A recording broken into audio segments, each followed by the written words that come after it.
Hi everyone and welcome to the Publishing Format Show. I'm joined today with Louise Harris, who is the founder and the president of Last Research and Editing, a business which specialises in doing editing of books and things like that. So thank you very much, Louise, for joining us.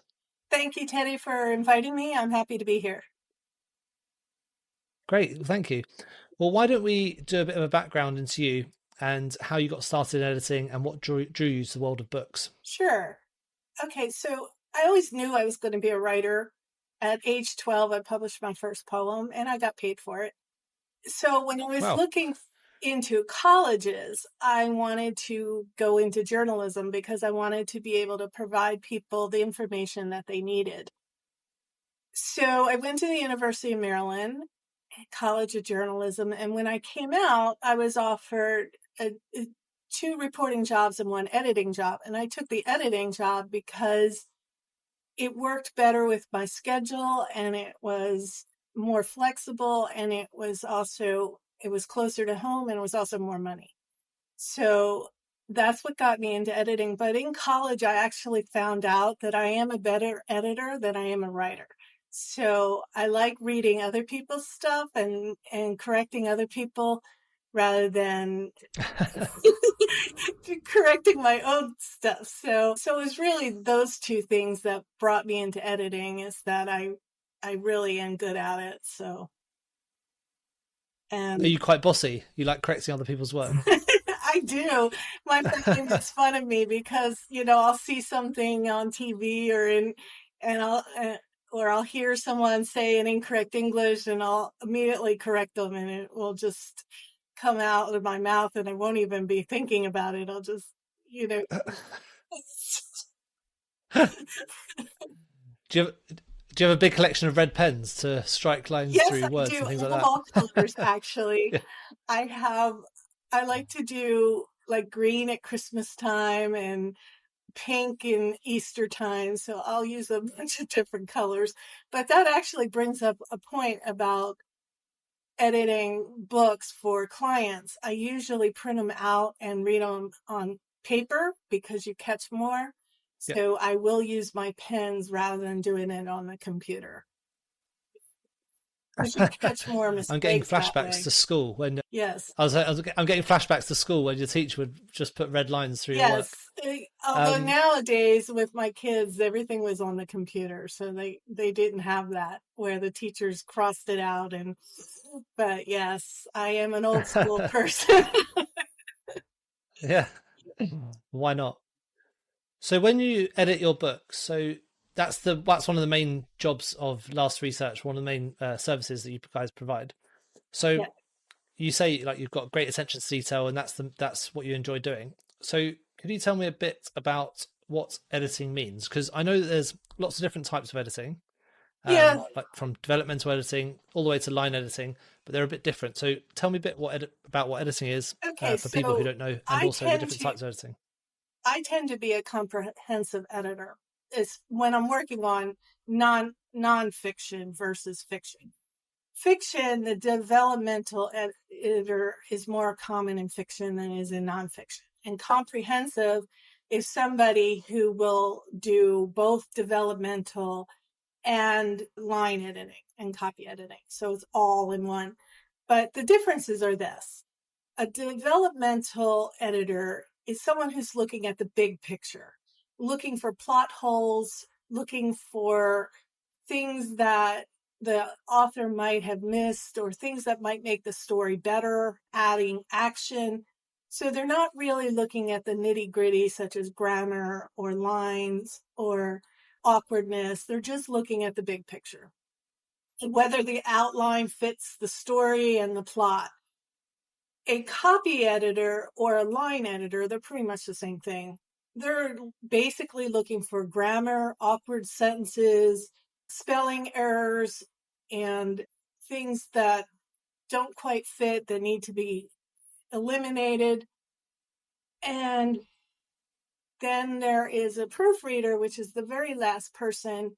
And the proofreader is basically looking for typos. When you're formatting the book, things happen like there's widows. A widow is a line that is at the end of a book that doesn't connect, or an orphan is on the second page, but it's just one line. So a proofreader is looking for those kind of things and for spelling errors that came from typos. One of the problems with spell check is, and voice editing is that you have words like there, and there. So might be spelled one way, but then they'll show up a different way in the copy. And that's one of the reasons why I print my book, because when I'm editing, because your ear, when you're reading it out loud, will catch those awkward things, but when you're doing it on a computer, you won't necessarily catch them. And when you're reading it on paper, you will see that it's the wrong word choice, but you won't necessarily on a computer. So that's why you need a proofreader, because some of those things do get through, even after 4 or 5 minutes. Right. Okay. And when you're doing the proofreading, for example, obviously in America, you spell everything incorrectly compared to us over here. So do you do everything in the same version of English?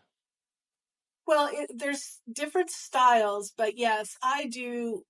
I tend to only work with American authors or Canadian authors, and I know Canadian is British English too, but they are usually happy using American English. But within the American English, there are different styles. There's the Chicago manual style, there's the Associated Press style, there's the academic style.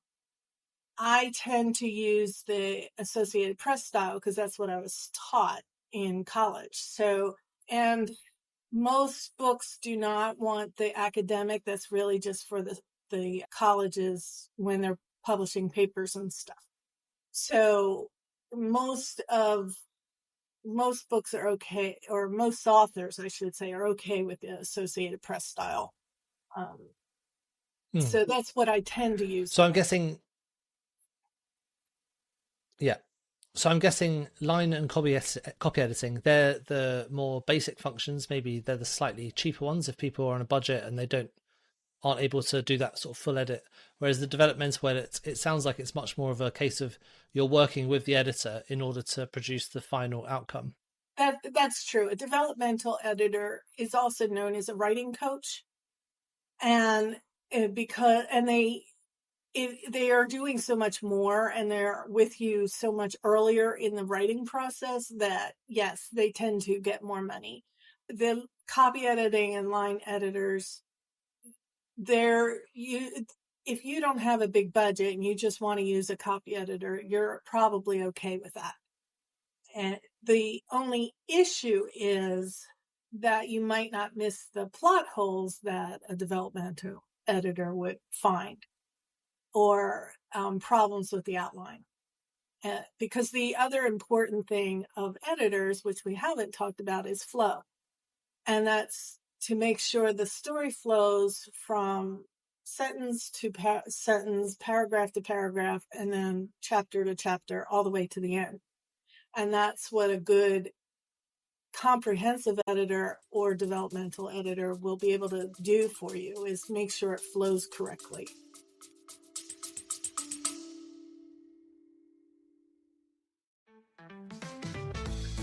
Just a quick shout out to all the romance authors out there. Now, if you're tired of shouting into the void every time you launch a brand new romance book, then let myromancereaders.com do the shouting for you. They have a list of over 18,000 romance readers who love getting books when they're on discounts or on the free promotion. And it goes into their inbox every single day. It's got an amazing open rate, and every promotion gets on average over 600 clicks. That's a lot of new readers for your new series of romance books. So head to myromancereaders.com where you can sign up today.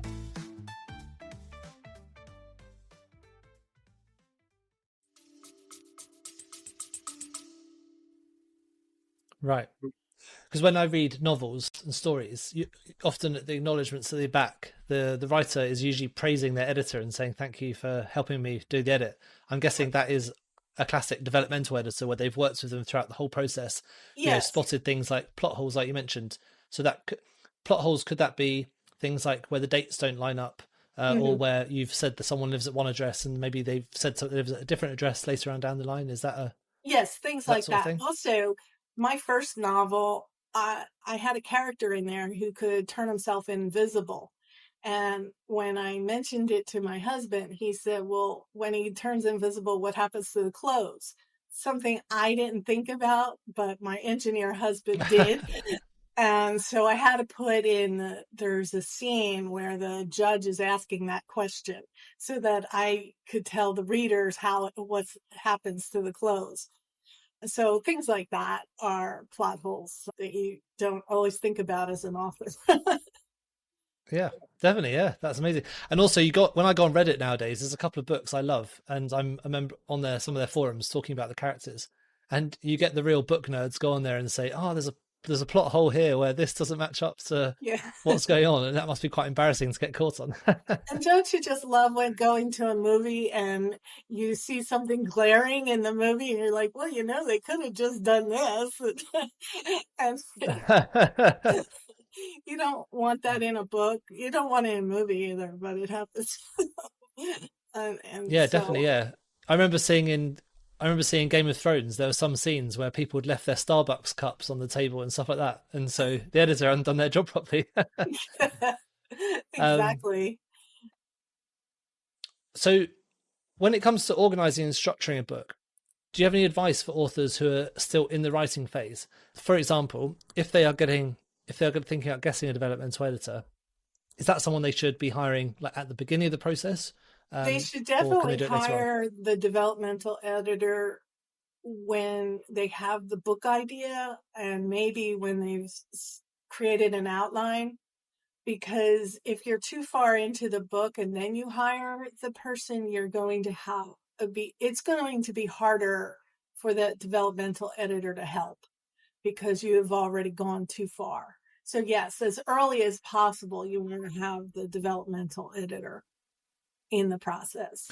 So, say for example, I've come up. We're talking about fiction books, so we'll come on to Right. non-fiction in a bit. But talking about fiction books, if I've got an idea for a book, and is it literally just the idea? You might have a few bullet points or something sketched out. That would be enough to go to a developmental editor and say, this is what I'm working with. I've got my invisible man. His clothes don't go invisible, but he's in trouble with the law. Let's go and work out this story. That's kind of where you go to the developmental editor and get them to Yes, you brainstorm it could with you. do Is it. that how that works? You do it that early and you'll basically be collaborating on a finished product, or you could do it where you pretty much have an idea of how the plot's going to go, but you need help figuring out like the scenes from 1 to 20.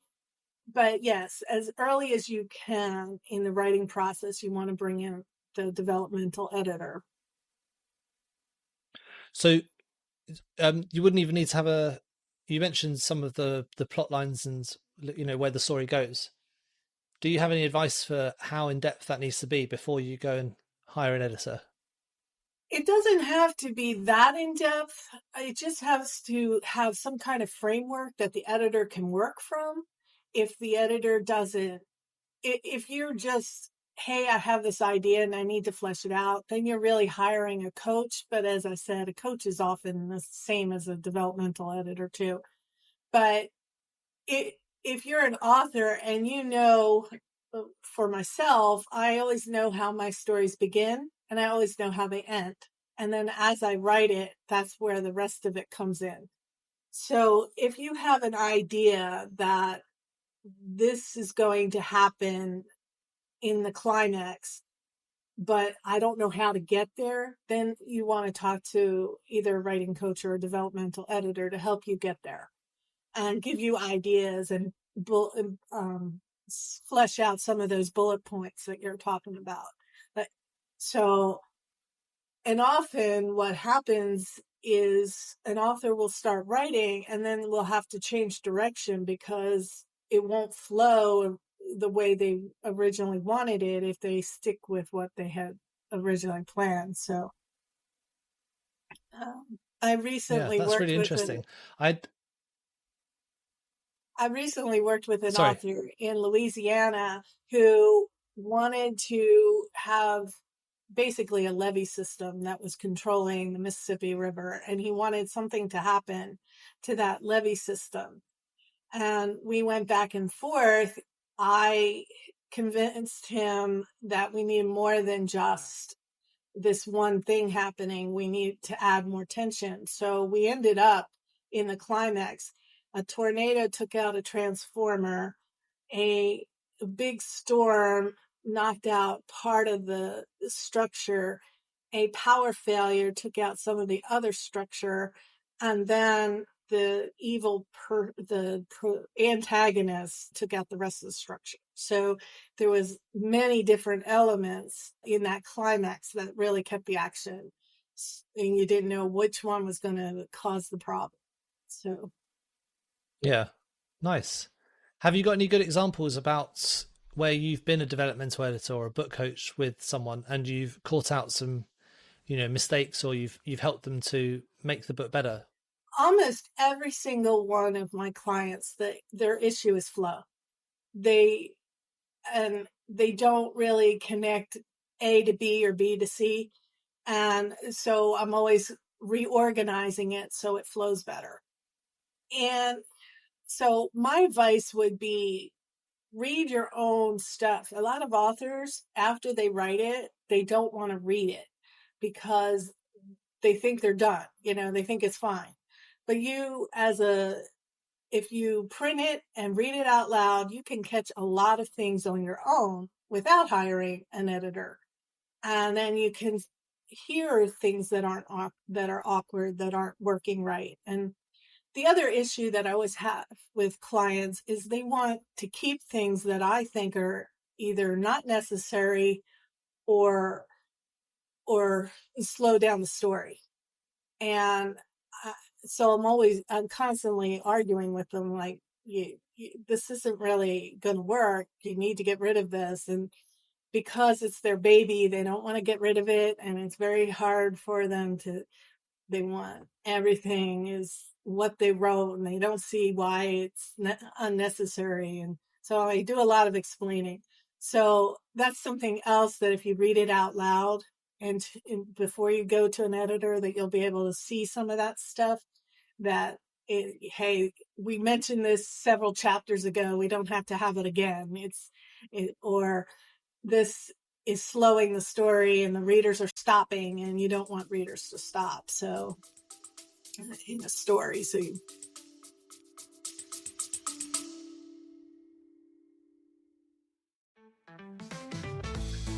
Just a quick shout out to all the romance authors out there. Now, if you're tired of shouting into the void every time you launch a brand new romance book, then let myromancereads.com do the shouting for you.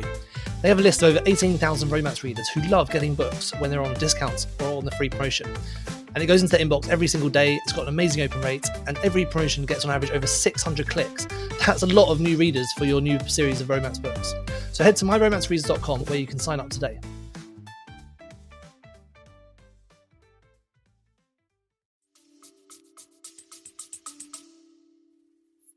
Yeah, it's really interesting because hearing you speak about it, I hadn't really thought about how in depth this process could be, because my books are mostly in nonfiction. So the developmental editing probably doesn't come into it quite as much, because I'm usually giving my experiences or stuff that I know about, rather than creating like a story that needs to flow from A to B. So it's really fascinating hearing you talk about this. the When nonfiction you're has working to with, flow as well, but it's a different type of flow. It's more of it depends on the kind of nonfiction. A lot of books that I do are business books, which are helping salespeople, or I did a book on back injuries and how to not use surgery to fix some of those back injuries. And I also did a recent book it was a political book on things that are happening in the American government. So in those two cases, the person came to me with a bunch of information, but they had no clue how to put it together. And I still had to provide them that comprehensiveness to get it to flow correctly and to put it together. So even though it's nonfiction, it still has to make sense when you're going from chapter to chapter. And now the chapters might have different topics, that's fine. But if you have one chapter on education, you want to start the next chapter with, well, a transition, something like, well, in the last chapter, we talked about education. Now we're going to talk about, and then you can transition to the next chapter. So that's kind of what I do on for nonfiction authors. Yeah. That's that's really interesting. So if someone was a nonfiction writer, what level of information do you think they would need to come to you with in order to get help with that developmental editing? I've had clients all over the scale. I've had authors like the two I just said who had no clue how to put it together as a book. And then I was basically coaching them through the whole thing and reorganizing. And then I've had authors who would come to me with a finished manuscript, and basically I'm just doing line editing and making sure everything isn't awkward, and I would, still make sure it flows, but it's a simpler process. I'm basically just doing step 4 or 5. And then I've had authors where they needed help right from the beginning, where I'm helping them create an outline and things like that, and then going from there. So all over the Yeah. spectrum. Right. Yeah, no, of course. So talking about the editing, it sounds like it, especially with developmental editing, it's a different process for each client. It sounds like you speak to them and you understand what they need and give them a different level of service. So would you don't necessarily have a package that people can buy and say, oh, this is exactly the same for everyone. It sounds like it would be slightly different for each author you worked with. I do customize for every client based on what they need from me. However, I do have packages as well. Like I will offer them certain editing and then maybe marketing too.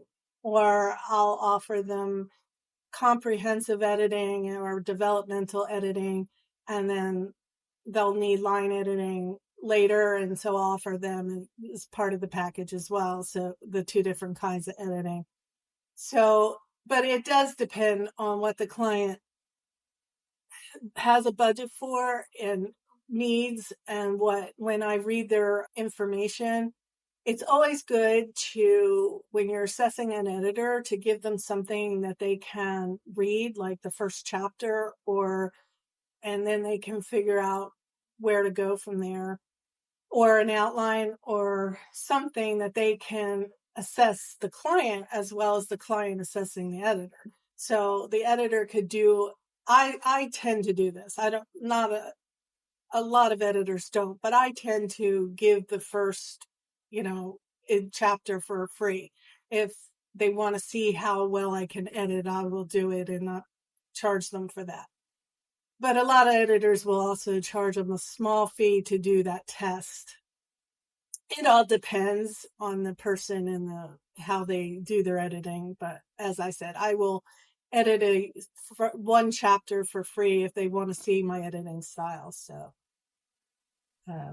Great. but, That's great. So you can get a good idea for sort of what the final product is going to look like before you can commit to the entire book.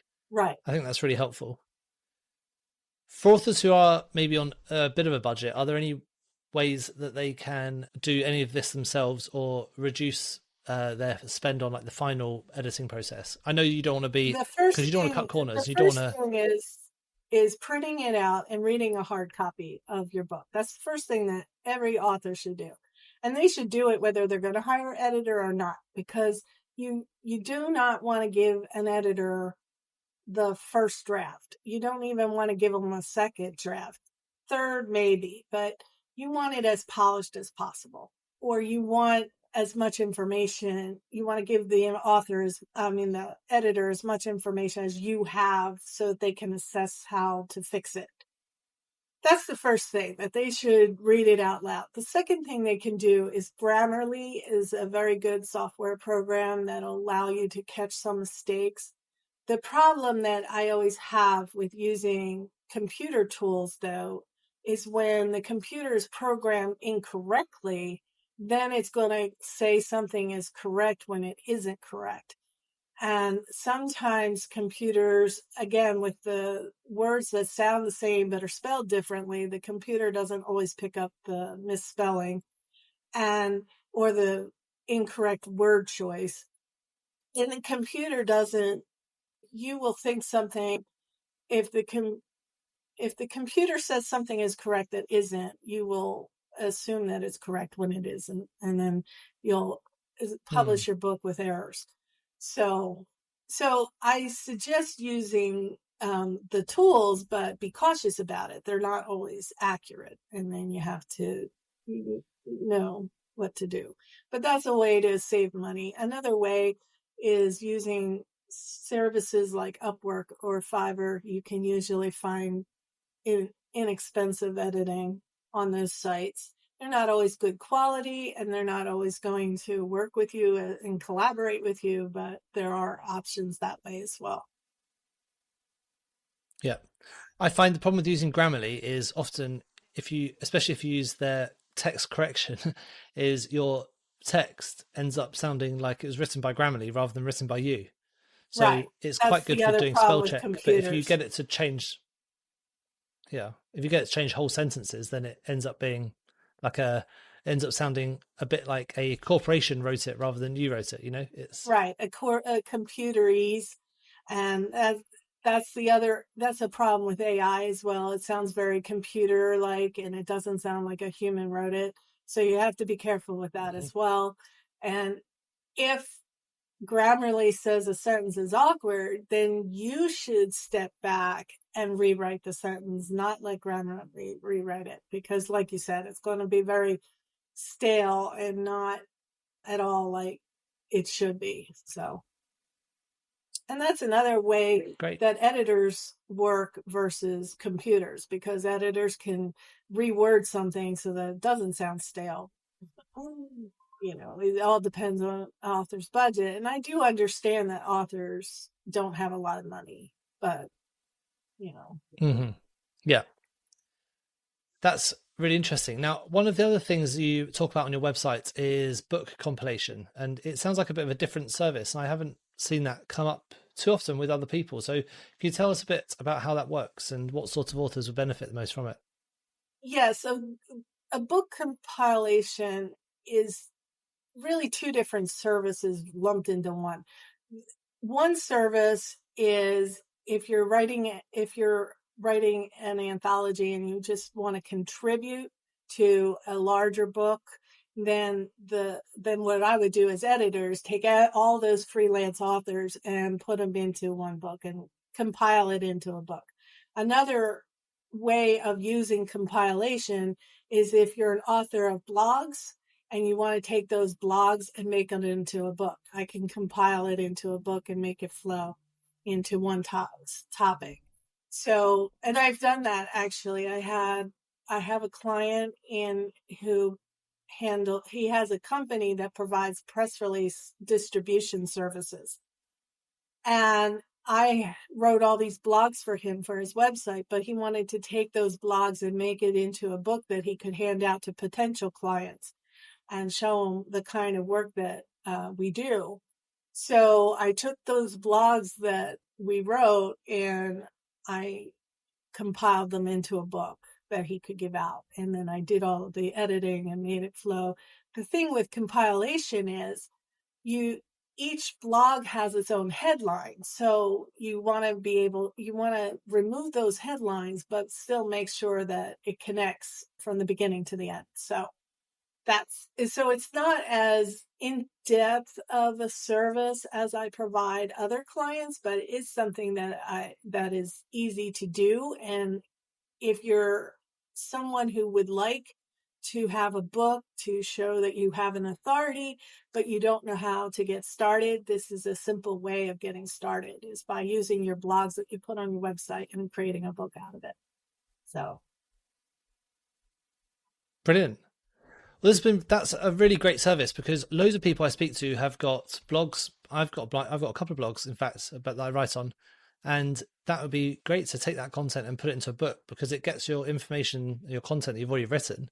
That means that you can sell it on multiple platforms. So you can sell it on Amazon, sell it even in bookshops.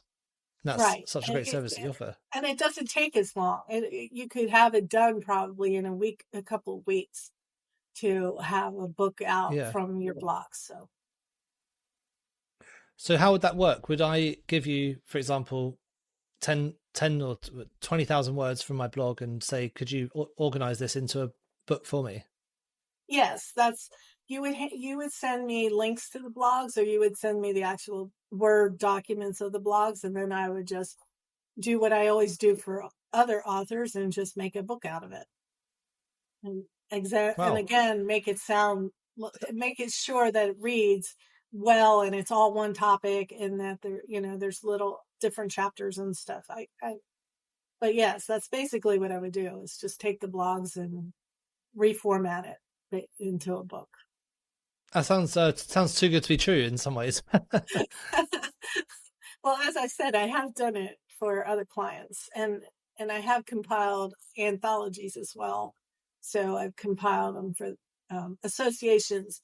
They're usually the ones who want a contributor type of anthology that would need compilation, because they have all their members are writing one chapter, and so then they would want that into a book. So those are the two, usually nonprofit associations or people that want to turn their blogs into a book.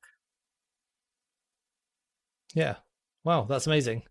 I have to definitely go and check that service out. Well, thank you so much for joining me today. I mean, that's been great. I've learned so much about developmental editing, compiling books into different your blogs into a book and things like that.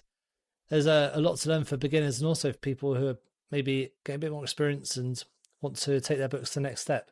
If people want to get in contact with you, where's the best place to do that? Well, my website is lastresearchandediting.com, and it's AND, not ampersand.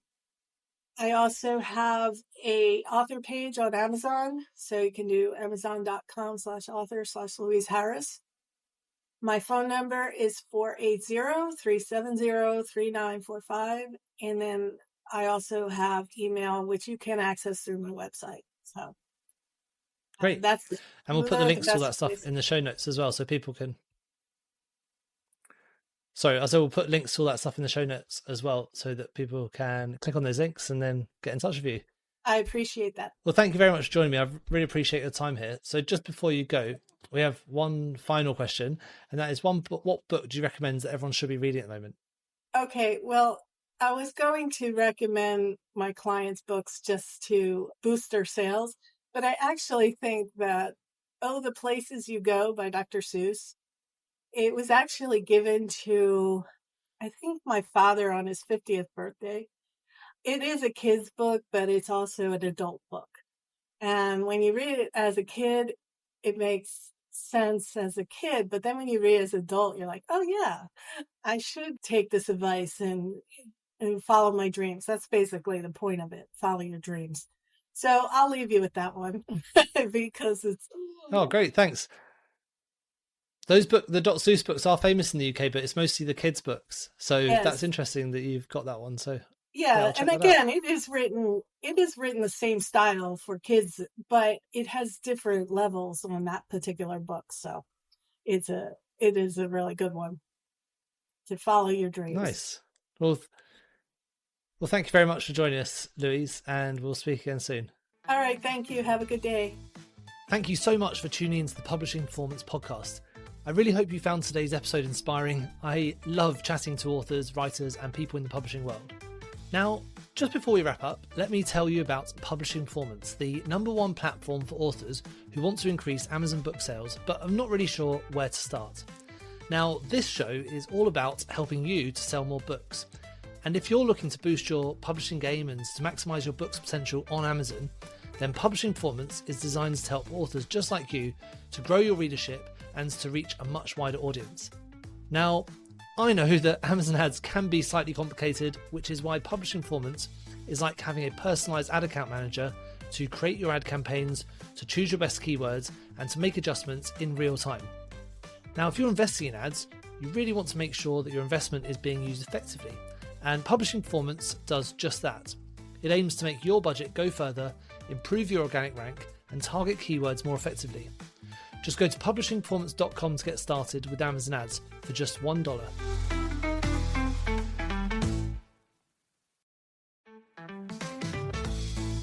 Thank you so much for tuning into the Publishing Performance Show. I really hope you found today's episode inspiring.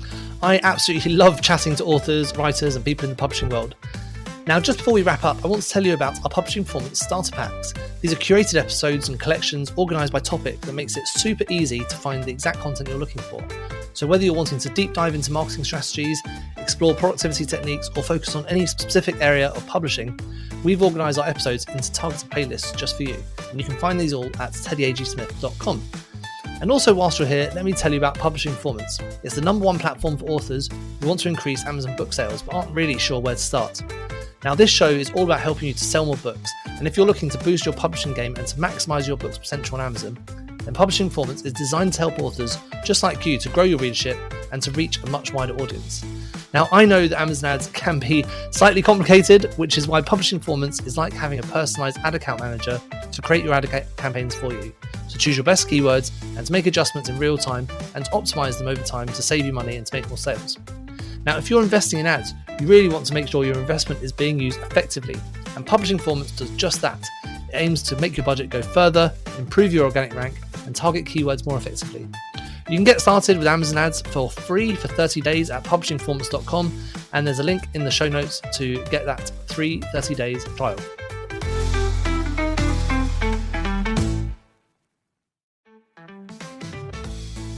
Thank you so much for tuning into the Publishing Performance Show. I really hope you found today's episode inspiring. I absolutely love chatting to authors, writers, and people in the publishing world. Now, just before we wrap up, I want to tell you about our Publishing Performance Starter Packs. These are curated episodes and collections organised by topic that makes it super easy to find the exact content you're looking for.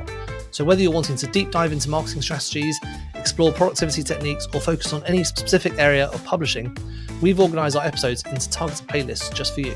And you can find these all at teddyagsmith.com. And also, whilst you're here, let me tell you about Publishing Performance. It's the #1 platform for authors who want to increase Amazon book sales but aren't really sure where to start. Now, this show is all about helping you to sell more books, and if you're looking to boost your publishing game and to maximise your book's potential on Amazon, then Publishing Performance is designed to help authors just like you to grow your readership and to reach a much wider audience. Now, I know that Amazon ads can be slightly complicated, which is why Publishing Performance is like having a personalised ad account manager to create your ad campaigns for you, to choose your best keywords and to make adjustments in real time and to optimise them over time to save you money and to make more sales. Now, if you're investing in ads, you really want to make sure your investment is being used effectively, and Publishing Performance does just that. It aims to make your budget go further, improve your organic rank, and target keywords more effectively. You can get started with Amazon ads for free for 30 days at publishingperformance.com, and there's a link in the show notes to get that free 30 days trial.